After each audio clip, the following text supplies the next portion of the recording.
consistently on what's going on in communist China. And if we listened, perhaps we could sometime play some of our earlier interviews with Mr. He speaks much better English now than I think the last time we talked to him, because English is excellent today.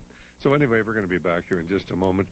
And of course, when we get back, we will welcome your calls if you have a question or comment for our guest this evening, right here at Radio Liberty.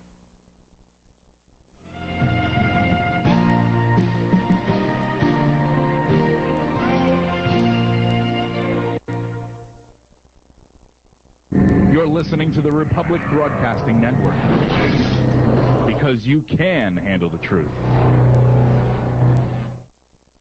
People often ask me what they can do about what's happening in America, and I tell them what you want to do is tell the most carefully kept secret in America, and let people understand that America was founded as a Christian nation. It was founded by Christians on Christian principles. Of course, this is not taught in our schools, it's not taught in our seminaries, it's not taught in our universities, and certainly never mentioned by the controlled media. But you can help us to get the truth out about America's Christian heritage by setting up an institute on the Constitution in your home, in your church, in your neighborhood. Call the Institute and the Constitution at 410-760-9068. That's 410-760-9068. And ask about setting up an Institute of the Constitution. It's 12 programs. Everything's there on the video. All you have to do is, of course, get a group together. Call the Institute and the Constitution at 410-760-9068. That's 410-760-9068. Everything's there on the video. All you have to do is get a group together. Get involved. Help us save America. Looking for a quality shortwave radio without spending hundreds of dollars? The Sangean 505P shortwave radio is the answer. Featuring continuous tuning for all shortwave frequencies, utilizing direct keypad tuning. Dual conversion improves shortwave image for better shortwave reception. Single sideband allows for reception of upper and lower sideband signals. Other features include 45-station memory, auto preset system, auto memory scan, tone controls, dual time display, and adjustable sleep timers. Included accessories: the ANT60 portable shortwave antenna, AC adapter, stereo earbuds, and a soft-sided carrying case. Also a 1-year full factory warranty on parts and labor. All this for only $139. Call today, 877-605-9200. That's 877-605-9200. Call today. Well, I want to tell you a little bit about the Miracle 2 soap products, which we carry at Radio Liberty. Now, we can't make any medical claims for them, but we will tell you that many of the people who use these products do make claims and tell us how the wonderful, wonderful things it's done for them. There is a soap, there is a moisturizing soap, a lotion, a gel, and a neutralizing solution, which some people claim seems to help them as far as their gastric upset, their heartburn is concerned.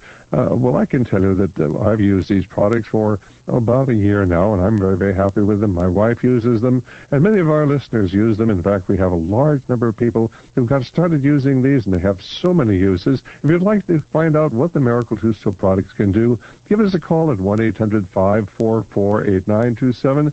That's 1-800-5-HIV-WAR. We'll send you the manufacturer's brochure, and of course, if you'd like to order, we have a special introductory offer. Call 1-800-544-8927 and ask for Miracle 2 products.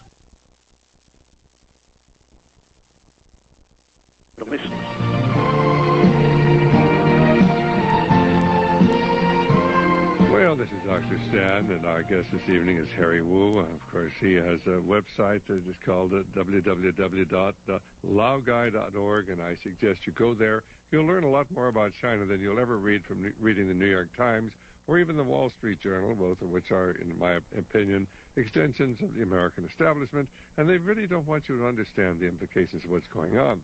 Now, our telephone number is 1-888-24-LIBERTY. That's 1-888-24-LIBERTY, or here on the Central Coast of California at 464-8295.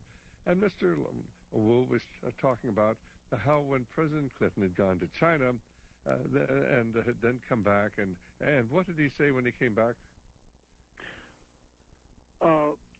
You were telling our listeners. Clinton come back and she said, I got agreement. It means that China and United States not going to target each other by their intercontinental missiles. I just wondering that there's a number of the countries in the world, including England and India, and they have the continental missiles. But we don't need that kind of agreement from them. Okay, we need it from China. That means we worry about it. Okay, and then the Chinese government say, the CIA unnamed officials say, oh, okay, don't worry about it. So far we know Chinese only have 18 continental missiles, and we have thousands. We can solve the problem in 10 minutes, something like that. And then Chinese military generals say, oh, yes, we do. We do have the continental missiles. We can cover all of the United States except the southern part of the Florida. What are they talking about? Okay? They're now going to talking about aircraft carrier. They talk about nuclear submarine. This country right now spends a lot of money to upgrade their military systems. We have a headache in the North Korea. Let me say it this way. Today, North Korea only have one friend, one supporter, Beijing government. If Beijing withdraw the support, the North Korea will collapse tomorrow. Okay? So what really we are doing? I want to see my native country, China, become prosperity.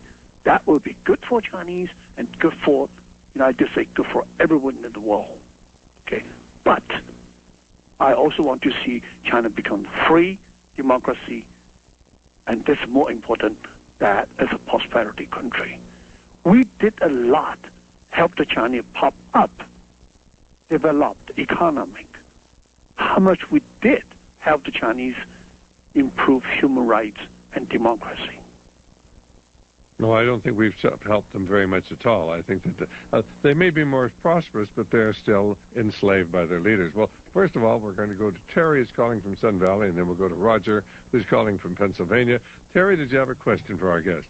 Yes, with a long history of outside interference in China, I was wondering how much does the Chinese government trust men like Rockefeller, who essentially have betrayed every country they've ever shown any interest in? Now, you're speaking of how do the Chinese feel towards American capitalists, is what you're saying? No, mainly towards big-time influences like Rockefeller, who I guess is kind of one of the hubs of Western influence in China that kind of helped to go communist when they were sending books there in the 1930s, I think, along with the Carnegie Foundation. All right, let's get. Do you have any idea how the Chinese people or the Chinese government would feel about, say, the Rockefellers, who seem to have always had... Well, let me say this way. Chinese is a very backward country. The 80%, 85% of people is peasants.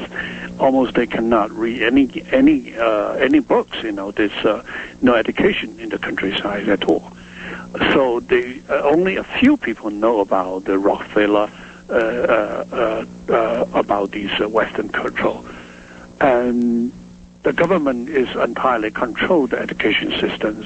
Just I mentioned that today you can do all kind of business in China, make all kind of investment in China, but two areas. One is the media, the other one is the education system. They will not allow you to touch it. Okay. You cannot set up a grammar school or middle school in China. Okay, you cannot set up a radio station or newspaper publisher in China. No. Okay, well, I don't know if that answers your question, Terry, but I don't think that the average Chinese person would have any idea about the capitalist influence. It may be that there are few people, very, very few people at the top of the pyramid who would understand.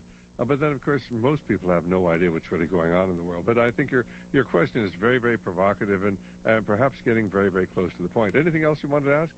I was wondering, with the economic imbalance and trade growing between the United States and China, is this a precursor to a possible military invasion, or would they just settle for an economic attack?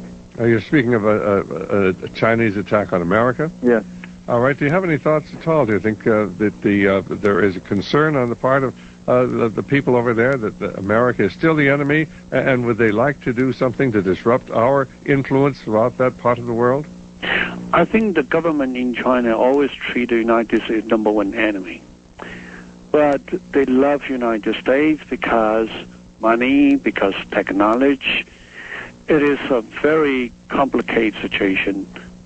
They hate it. They like it.